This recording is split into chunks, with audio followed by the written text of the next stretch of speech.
Գյուրջան Կասկադ, հասանելի բնակարաններ 65 ամիս մարման ժամկետով։ Սիրելի հայրենակիցներ, ուզում խոսել մի խնդրի մասին, որը քաղաքական չէ, բայց շատ կարևոր։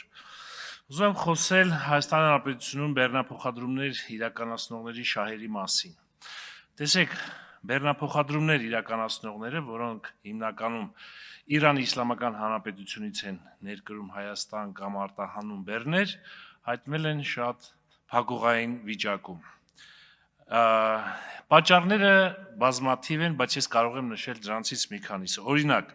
Իրանի տարածք արգելվում է մուտք գործել լիքը բենզոբակով, եթե բենզոբակում առկա է վառելիք, ապա այդ վառելիքի քանակի համար վճարվում է տուգանք։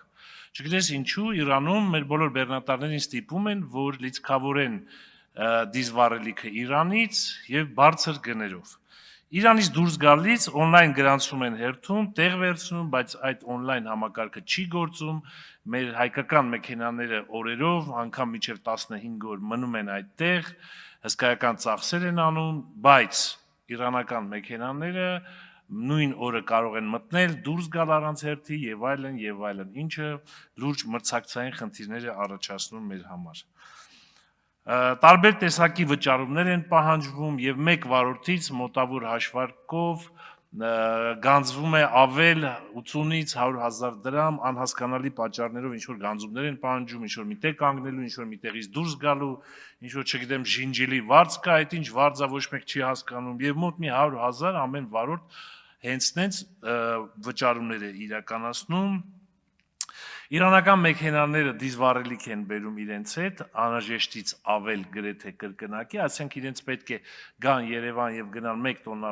վառելիք է պետք, իրենք բերում են 1.5-2 տոննա վառելիք եւ այն մյուսը ըստ մեր ստացած տեղեկությունների վաճառում են։ Իսկ մեր մեքենաները մտնում են Իրան, իրենցից պահանջում են, որ դատարկ մտնեն եւ լիցքավորեն այնտեղից ու շատ բարձր գներով։ Իրանական մեքենաները լիցքավորվում են լիտրը 10-12 դրամով, իսկ մենք արդեն պարզա, մոտորապես $1 եւ ավել գումարով են լիցքավորում մեր դիզվառելիք։ Այսինքն ստեղծվել են պայմաններ, որոնք ստիպում են մեր տնտեսվարողներին, բեռնափոխադրումներ իրականացնողներին հրաժարվել այս բիզնեսից եւ ըստ իմ տեղեկությունների արդեն մոտ 1000 մեքենա միայն Նորդուզի շրջանում գնվել է հայերից եւ դրանք հայկական մեքենաներ են, դեր համարները, բայց վարում են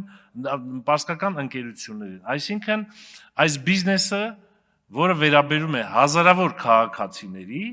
արդեն անկում է ապրում եւ հազարավոր քաղաքացիներ մնացել են անգործ։ Ես առաջարկում Հայաստանի Հանրապետության կառավարությունը լուրջ ուսումնասիրություններ անել այս ուղղությամբ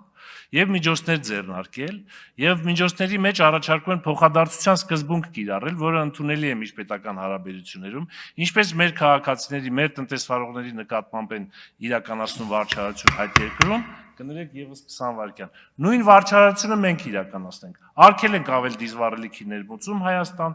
նույն արտոնությունը տանք մեր մեքենաներին հերթի մեջ եւ այլն։ Միայն այս դեպքում կարող ենք մրցակցություն ապահովել։ Հա, մոռացա, նրանք գերծանրաբեռնված տրանսպորտային միջոցներով երթևեկում են Հայաստանում, վարչական ակտերը գրվում են, բայց երբևէ չեն գանձվում, մեխանիզմը չկա։ Ինչու չեն գանձվում։ Եթե մենք տեսահասկման համակարգերի համար կարող ենք գանձենք արտասահմանյան քաղաքացիներից, ապա շատ հեշտությամբ նույն համակարգը կարան կիրառենք նաև այս դեպքում։ Այսինքն բեռներն են շատ բերում, անցկացնում, իսկ մեր վարորդները չեն կարող։ Շնորհակալություն։